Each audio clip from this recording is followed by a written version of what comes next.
Good day mga boss. Ngayon mag-unboxing tayo ng Pitts Bike Speedy Clutch Kit.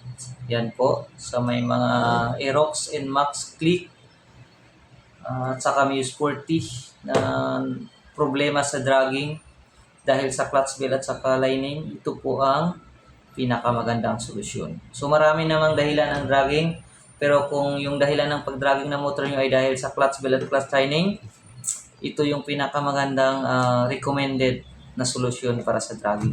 So tested na po ito at saka marami na pong gumagamit. So ang unboxing natin ngayon ay Muse 40, pero available din po ito sa Click at saka sa Aerox and Max. Yes po. So ito po siya.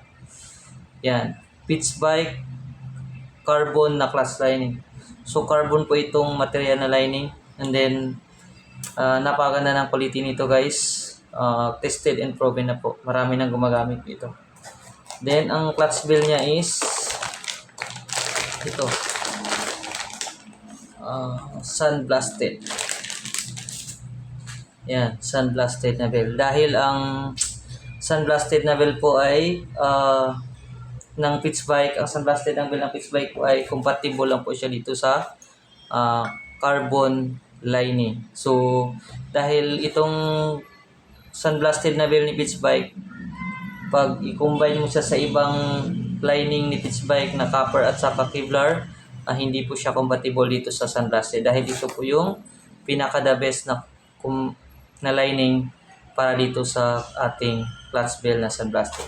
Yan po guys, Pitts Bike Racing Speedy Clip clutch bell sun-blasted at saka clutch lining na carbon.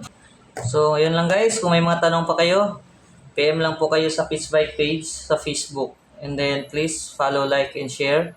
And subscribe na rin po para updated po kayo sa mga pyesa na aking i-search niyo. Maraming salamat and God bless po.